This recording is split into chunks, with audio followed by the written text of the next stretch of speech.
It's not just about being physically fit. It is so much about being mentally fit, because many of us are praying for things that we don't have the mental capacity to sustain. The truth is, if you got the thing you were praying for today, would you be able to hold it, or would you self-sabotage? I'm Patrice Washington, and this is the Redefining Wealth podcast, where authenticity leads to alignment and abundance. Join us each week as we peel back the layers on what wealth truly means and dive into conversations that inspire, connect, and empower you to live your richest life. Get ready to challenge the status quo. It's time to redefine wealth for yourself. If you are brand new to the Redefining Wealth family, then this episode is going to catch you up to speed about what the 6 pillars of wealth truly are. And if you are an OG listener, purpose chaser, then welcome back and stay tuned, because you also, I believe, need a refresher on what the 6 pillars of wealth are and how you can use them to actually get results in your life this year. But before I dive into the details, let's get to the affirmation of the week. This week's affirmation is, my pillar mastery is essential to my peace. I recognize that achieving harmony in the key areas of my life, fit, people, space, faith, work, and money, is fundamental to my overall well-being. With dedication and intention, I strive to excel in each of these pillars, finding harmony and contentment. I understand that nurturing my physical, emotional, and professional aspects contribute to a fulfilling life. I embrace the journey of continual improvement, and by mastering these pillars, I ensure a life marked by serenity and happiness. My pillar mastery is essential to my peace. So here's the deal. When I launched the Redefining Wealth podcast in 2017, I was very, very thoughtful and intentional about how I laid out the pillars. So for those of you who don't know or need a little refresher, I actually was a financial management consultant way back in the day in 2011 and some of 2012 with a financial education nonprofit. And so when I was working with clients, it was supposed to be just around helping them get their credit scores together, learning how to budget, maybe some debt elimination strategy. And what I realized in talking to people day in and day out, where there were so many other parts of their lives that were impacting their ability to take my financial advice. The thing is, we think that, success with finances is all about skill set. But the truth is, 80% of it is about your mindset and your beliefs, which dictate the actions that you take with your life, but also your money, right? And so not only in my own life, but in the lives of hundreds, if not thousands of clients at this point, I can truly tell you that living by the pillars and having a process for how you process the things that come up in life, utilizing these pillars, are such a game changer. And I think that for years, as you guys have heard me, say fit pillar, people pillar, faith pillar, you assume certain things based on your experience or your background. And I don't think that we always get to the heart of what I actually mean and how these things are really connected to your finances. Now, you also may not know that I was so fascinated by this work for so many years that when I finally discovered that there was a discipline called financial psychology, not only did I go get certified in financial psychology, I also got an MBA in financial psychology and behavioral finance. So please trust me when I say that there is so much rooted in this work. And if you have struggled with budgeting or with maintaining your credit or achieving any, number of financial goals that you desire, I truly believe that this is a process and a method that can be a blessing to you, but you have to really know what it truly means and how to lean into it. So with that being said, let's dive in. So the first pillar of redefining wealth is fit, and fit is about becoming your best self. Now, I am very clear that if you're listening to this podcast, you have a vision for your life and you have things that you want to achieve. If that's the case, it is your duty and responsibility to protect the only vessel that you're going to get to execute the vision. That means mind, body, and spirit has to be in order and aligned with the things that you say you want. And overwhelmingly in this community, I think sometimes we lean into thinking that it's just about being physically fit. So yes, I talk about going to the gym. Yes, I talk about nutrition. Yes, I talk about all those things, but the fit pillar is not about a number on the scale, and it's not about a dress or pant size. The fit pillar is about you literally feeling like your best, because when you don't, there is no way for you to confidently step into the things that you say you desire. For many years in my own life, when I started out in this career, I would be praying, God, enlarge my territory. I want to go all over the world. I want to help people everywhere. And the truth is, I couldn't breathe in the townhome that I lived in, going up and down the stairs. The truth is, even though I looked relatively thin, I was extremely unhealthy. And I allowed myself to get to the point of burnout and exhaustion, all in the name of pursuing my purpose. It is very easy for us to make our endeavors sound very noble and then use that as an excuse to not take care of our physical bodies and to allow ourselves to just run ourselves into the ground, especially as women. Because as women, we learn and we are indoctrinated to nurture everyone else. And sometimes we do that to the point of just not only putting ourselves at the bottom of the list. Many of us have learned to nurture our spouses or our aging parents or our children over and above ourselves. And we just take ourselves off the list completely, right? And so if you are going to fully step into purpose and chase purpose, not money, then you have to have the energy and the stamina and the strength to actually do that. I don't just work out regularly or religiously because I'm trying to look good. I am trying to look good, but it's not just because I'm trying to look good. It's because I understand that in order to pursue my purpose and build the monetary wealth that I say I desire, I have to just feel good. I have to be able to get up and do the work.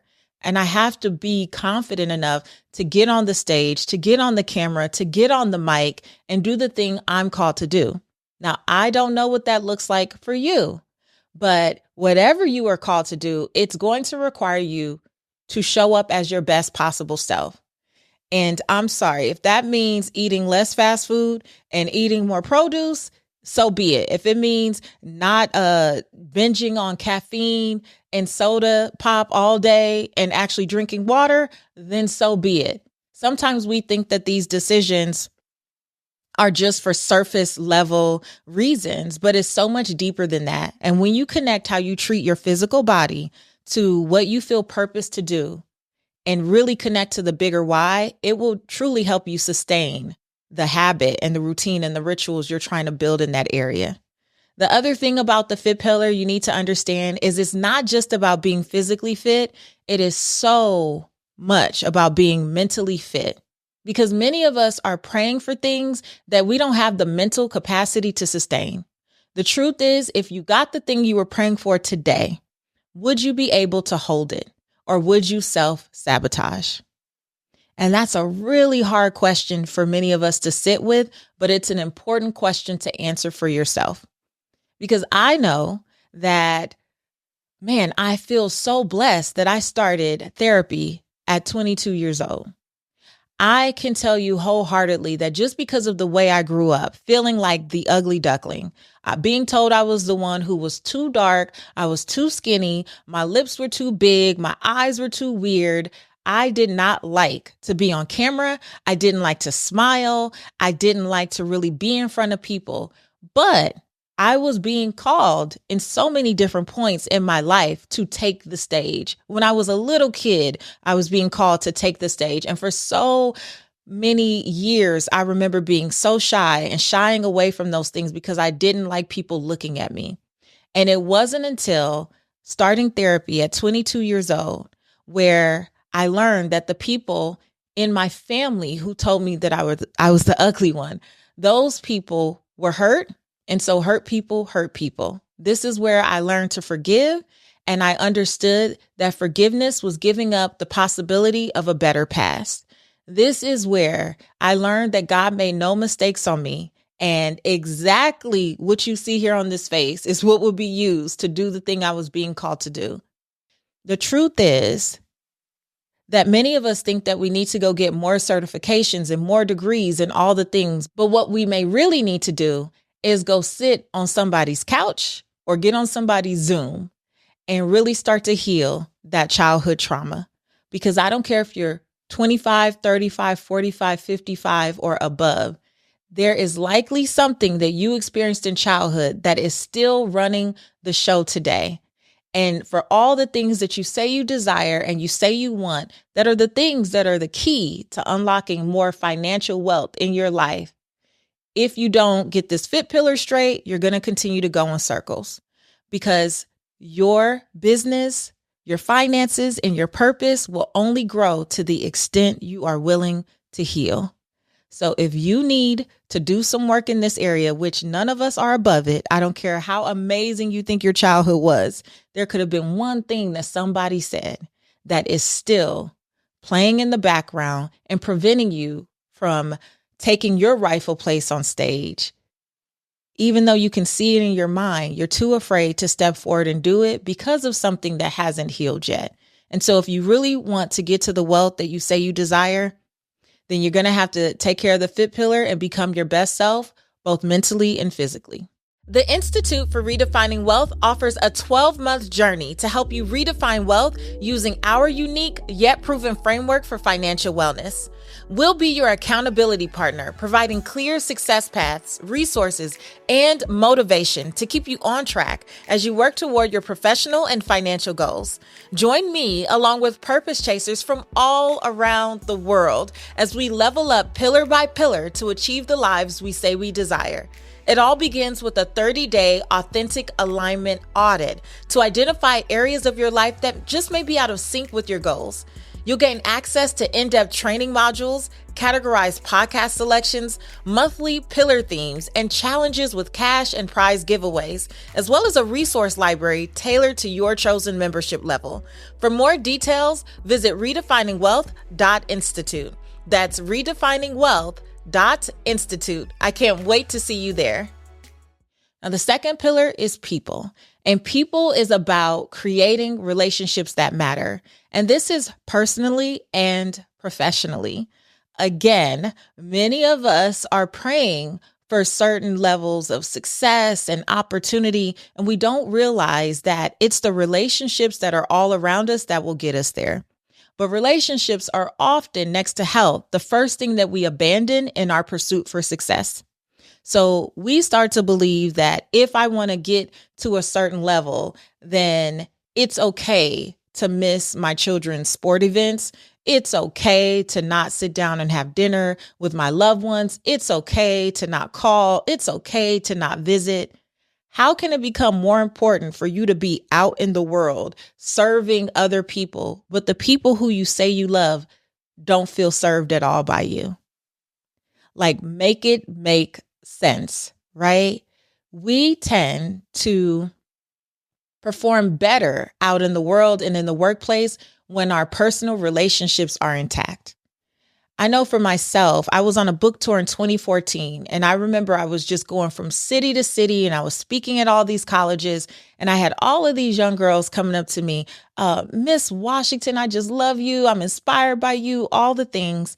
And it felt so good until I got home. And I got home, and my daughter Reagan, who was 7 at the time, was trying to tell me a story. And you know, little kids, they get into them stories and they go round and round in circles. And she's telling me this story, and she keeps saying, Miss Angela, and then this happened. And I'm like, Reagan, it's mommy. She was calling me the nanny's name. And she had become so accustomed to talking to the nanny about her day and everything that was going on with her that by the time I got home, I was like leftovers. Like it was like she could take me or leave me. And if she was talking to me, she still felt like she was talking to Miss Angela. It broke my heart. And that is the place and the time that I learned that even when I'm home, it's not enough to be physically present. I have to show her like my presence. Like when she's talking to me, I learned to put the phone down and remove the distractions and give her my undivided attention, just as I would a client and just as I would in an interview situation or anywhere else. She deserved the same level of attention and intention that I would give something in my work pillar. How often do we say, as mothers especially, who are working outside of the home, that we have mom guilt about having to go, to and fro and do all the things, and other people have to help pick up our kids and all this stuff. But then when we are in front of our kids, we still don't give them the undivided attention. My mom guilt started to clear up, and I started to be able to confidently hold that at the time I was called to be Reagan's mother, but I was also called to be America's money maven. And there was space for both, but I needed to treat it sacredly so that when I was with my daughter, I was not thinking about work and I was present with her. But then when I went out to do my thing, I wouldn't have to worry if she was looking to someone else as her mom or if they were just my support. And I can say confidently now that Reagan is 16 years old. Many of you watch our antics in my stories on Instagram, that we have such a close bond. We are so tight. It's crazy how much I love this child and how much she calls me her best friend. I think she is the most incredible person in the world because for these last several years, I've actually stopped and taken time to get to know her for her. Not for what people called her mini money maven, because she's definitely not a little version of me. She is her own woman and she's becoming her own force, but that needed to be nurtured. What am I saying? My career took off exponentially when I cleaned up my relationship at home with my child. And I think sometimes because we're looking to build a business and career and fit our lives in wherever we can, we get it a little twisted. And the more I focused on her and my home life, really, the more I attracted in my business life anyway. So personal relationships do matter and should be nurtured with the same attentiveness that we do anything else. But the other piece to this is something that my mentor, Steve Harvey, taught me through just an exchange that we had when I was in college. And it is basically that there's always someone watching you who has the power to bless you. But who are they watching you be? This has served me so well professionally. I can't tell you the number of opportunities that I've had, not only from being on the Steve Harvey Show for 4 years or being on Dr. Oz regularly, or all of the stages that I've spoken on, even now being on the PBS show, Opportunity Knocks. All of these things have come from relationships, not from me ever having to pitch a thing.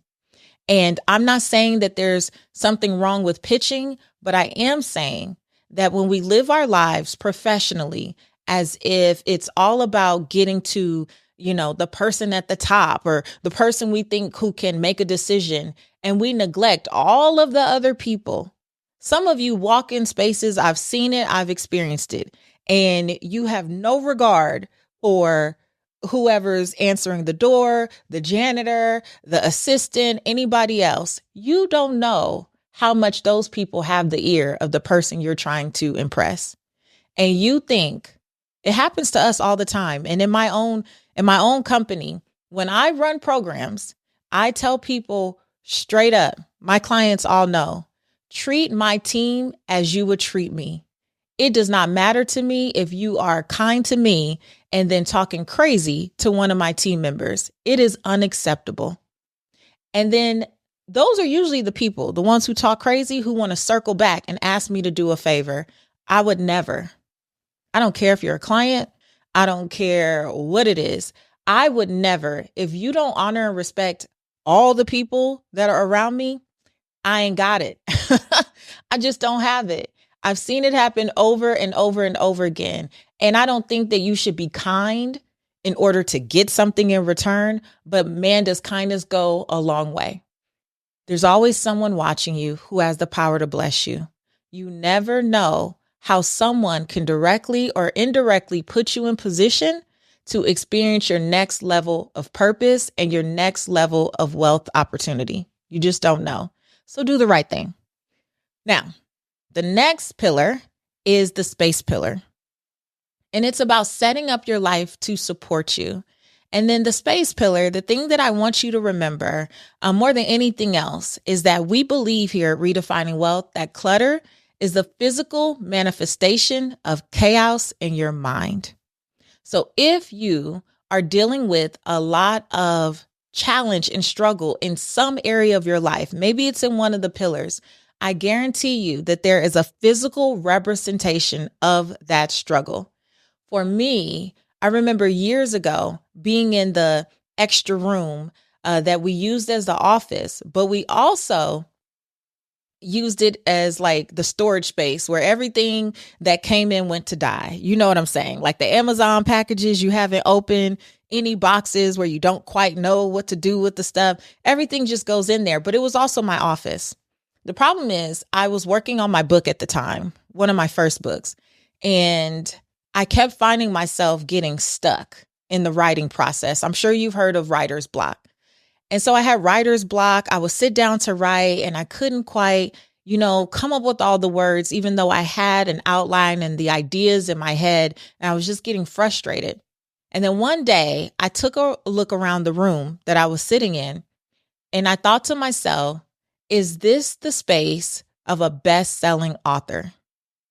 If I'm saying that my vision is to become a best-selling author and I want people all over the world to receive these words and this download that I feel like I have to offer, is this the space of someone who would carry themselves in that way? And I looked around the office with, if we can call it an office, but this extra room with laundry piled up, with all of this stuff around. And I thought, no, this is not that type of space. I couldn't imagine one of my favorite authors sitting down to write a love offering to me as like their audience, somebody in their audience in a space like this. And it instantly got me into action. And I started to clear up and clean up anything in that room that did not serve me. And we reorganized everything and we added structure to it. And before you knew it, the book was complete. And that would be, I believe it was my first book, the first of 5 books, right? And getting ready to start on a 6th book. What am I saying? We don't understand how physical clutter can literally rob us of creativity, and it can rob us of the mental clarity that we need to get to the thing. I have created amazing results and revenue from my writings. But I think about going back to that first book in that makeshift office where I was not honoring the space originally. And if I hadn't cleared that up, all the things that would not have come. My second book is what landed me on the Steve Harvey Show for 4 years. It was going there to launch that book. My third book, I believe, 3rd or 4th book, is what really launched me on the speaking circuit. This 5th book was a part of the Redefining Wealth podcast and all the things, Redefine Wealth for Yourself. There would have been so many things that were cut off had I not been obedient to just clearing up that space. And a lot of us think, oh, I could function in organized chaos.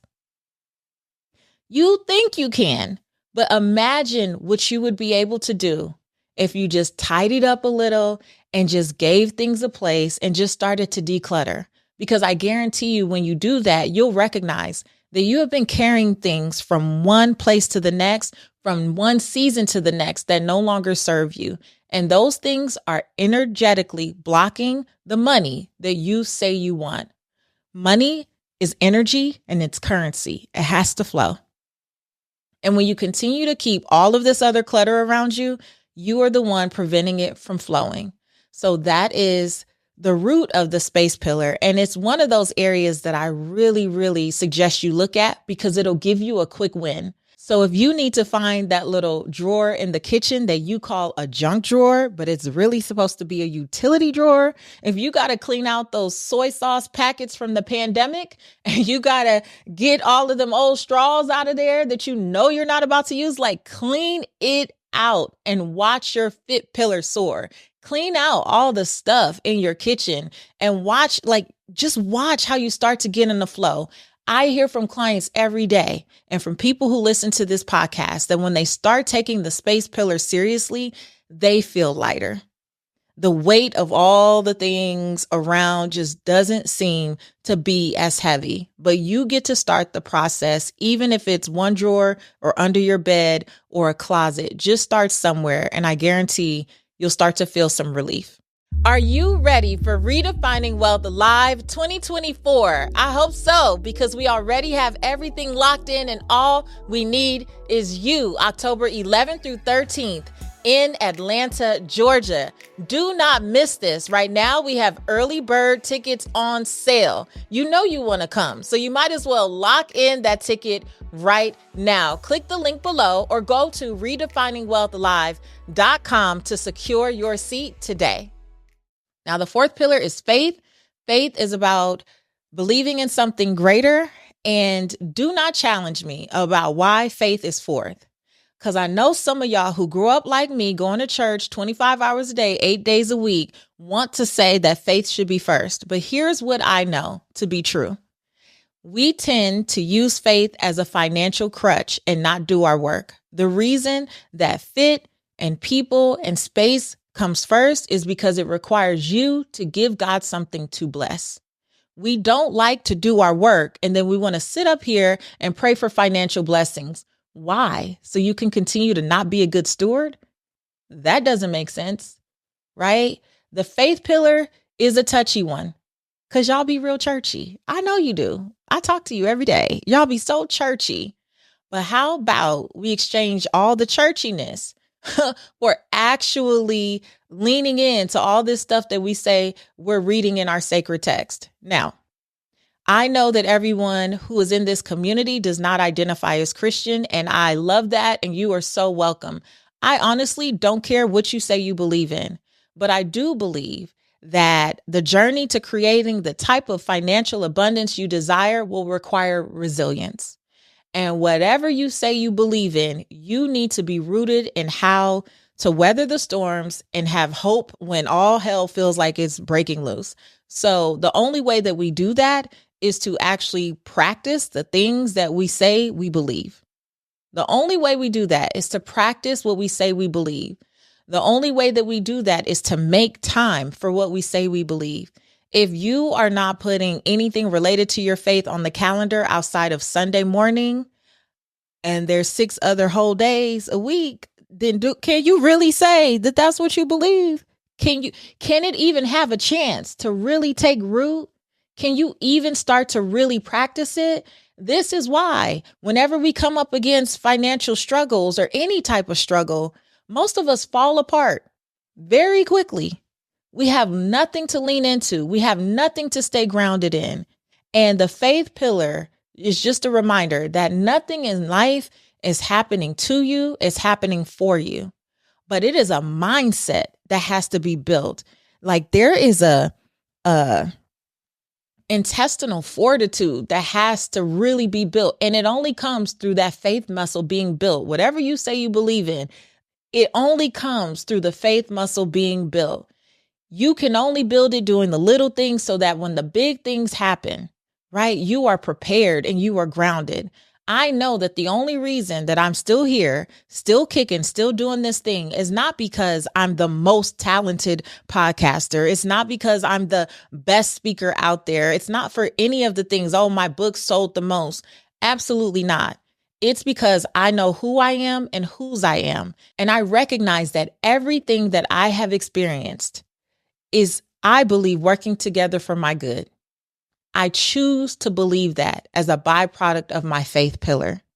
I choose to believe that the betrayals, that the heartbreaks, that the frustrations, even the foreclosure I experienced back in the day, the car repossessions I experienced back in the day, the eviction notices I have experienced, all of those things have come together to give me the compassion and wisdom that I have in order to support you on this journey. So I don't regret or resent any of it, but that resilience, it was built in a prayer closet. That resilience was built because my calendar says faith pillar every morning, and it says pray, meditate, and journal. Those practices have been a consistent blessing to me. So when you look at me and you say, you're just so strong, it's been built over time. You can't desire someone else's results if you're not willing to put in the same type of work. And I truly believe, especially in talking, to so many of my clients in the Institute for Redefining Wealth, that so many people are on the verge of like their next level of purpose and the thing that is really going to be prosperous for them. But that faith pillar piece, because it's not built, they shrink. They feel like they have to listen to other people all the time and not the spirit that's within. They always feel all these levels of imposter syndrome and feeling like they weren't really called to do the thing. It's just too much. Build your faith pillar and watch your finances flourish more. And build it from a genuine place, not from just using faith as an excuse to not do your part. The next pillar is work. Work is about living your life's purpose. And the thing that I want you to know about this is, first of all, I believe that there is a clear distinction between passion and purpose. So a lot of people will say out there that, well, if you follow your passion, the money will come. I don't believe that. I believe it's a lie from the pits of hell. I think that you can be extremely passionate about something and not proficient. So I'm passionate about singing. Sing in the shower every single day, 2 times a day. You would never pay me to sing at a concert. You would never come to see me. You could be as passionate as you want about something. But the reality is, passion is what energizes you. It's what excites you. It's what lights you up. It's the thing that you can do all day. And the whole day will go by. You won't even realize you didn't eat. You didn't do anything else. Passion serves you. But once we get into purpose, it becomes, how do you use your God-given gifts to actually be a blessing to others? If that thing only serves you, it's passion. But once it starts to be of service to other people, it's purpose. It is okay to have a hobby that you are passionate about. It is so okay to do that. But in the thing that you do 40, 50, sometimes 60 hours a week, it better feel like purpose. Because if it doesn't feel like purpose, what it does is creates a void. And what we typically try to do is fill that void by buying more things and by buying people. So we start to use our money to earn love or to show that that's how we love someone. We will give it away. We'll do all of this stuff. But the truth is, you're just not happy. You're not truly fulfilled doing what you were called to do. And this doesn't mean that you have to be an entrepreneur. You can use your gifts to serve others in somebody else's workplace. I hate the fact that entrepreneurship is glorified and having a job is demonized. Even as someone who's been an entrepreneur my entire life, I truly believe that the most important part is that you are using your gifts in a place that are appreciated and nurtured and valued. That's what it really comes down to. Because when you're not, what happens is you will start to question the gift. Right? You might be using the right gifts right now, but in the wrong place, in the wrong ministry, with the wrong people. And if that's the case, you're always going to question the gift and it's going to keep creating that void, and you will go in cycles of burnout and confusion, constantly chasing the next thing, constantly chasing some form of validation and not ever feeling truly fulfilled. And when we don't feel fulfilled, this is how we end up mismanaging our finances. So this is why working in your purpose is one of the most important things you can do to secure your financial future, because that way you won't feel compelled to blow the money doing all these other things when you already feel really good about how you show up, where you show up, and who you serve in the world. And the last pillar, is finally the money pillar. And the money pillar is just about attracting the prosperity you desire. And I truly believe that when we start to do the work to clear the clutter and all the other pillars and really take our time to be radically honest about where we are in those pillars, and then radically honest about what we truly desire, and start to take the steps to actualize that in our lives, you will be amazed at how you attract opportunities for more financial wealth. And then, because you're not so unfulfilled in all these other places, you'll actually finally be able to apply all the skill set stuff you've heard all along. You know, most people think about the money pillar as saving more, earning more, spending less, budgeting wisely. All of that stuff is true. But have you ever stopped to ask yourself, why can't I just do the simple things I've heard over and over again? You probably can't do it because you're frustrated and you're unfulfilled and you're going in circles and spirals of confusion in one of the other pillars. And I promise you that as you start to do the work to clear those things up, it will start to feel like magic how much you're able to truly hit the financial goals and objectives you have, because mindset wise, you're solid, right? Physically, you're in a good place. You're not spending all of your money on prescriptions you can't pronounce, because that's definitely not the goal, right? People pillar wise, you're not trying to be out there earning other people's love and affection. You are nurturing the relationships you already have and the ones that are near and dear to you. So you don't have to blow money on people or try to buy their love and all this other stuff, because you're giving them your time and your presence. You're honoring relationships anyway, right? In the space pillar, you won't have to keep buying things you already own because you can't find it, like many of us do, and then saying we don't have enough money to save. You will be so much more clear to create a sacred space and also just a strategy for how you want to hit your own financial goals. In the faith pillar, you won't have to keep praying these impoverished prayers, asking God to just get you to tomorrow when really you want to thrive. Yes, many of us grew up in spaces where our parents didn't have the luxury of healing and we learned to just pray for survival. But you have gotten, I'm sure, a lot of opportunities that the people who came before you did not have. And so now our language, even in our prayer life, has to change so that we are looking to thrive, not just survive, right? Living and working and breathing in your purpose and the fulfillment that adds when you see how you and all your imperfection and your flaws can still be a blessing to someone else because of your gifts, that changes so much. When all these things come together, I'm not saying that it'll be easy, but I am saying that the financial goals that you want to reach become easier to see, easier to plan for, and easier to achieve. So this is the premise for the Redefining Wealth podcast. It is the premise for my life's work at the Institute for Redefining Wealth. And if you desire to get support in knowing exactly what you can be doing to improve in each one of these pillars, I want to invite you to the Institute. You can find out more in the show notes below. It's at redefiningwealth.institute. And I would love to have you in one of our programs that are all 12 months self-paced, but you will be in the most like-minded and like-hearted community of purpose chasers from all over the world. And I just really want to encourage you to just set your life up by this. It may sound overwhelming, but the truth is you're already living all of these pillars out. You're just doing it with no strategy, no plan, and no intention.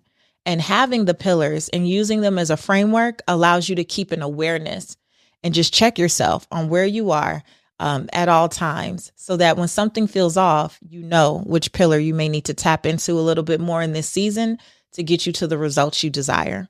So I would love to hear from you. What pillar do you feel you're best at in this season? And what pillar do you think needs a little attention? Share with me in the comments. I would love to support you. And if you know, I know you know other people who need to hear about these pillars and see if it's something that they would like to set their life up by, please share this episode. Until next time, I want you to go live your life's purpose, find fulfillment, and earn more without ever chasing money. Talk to you later.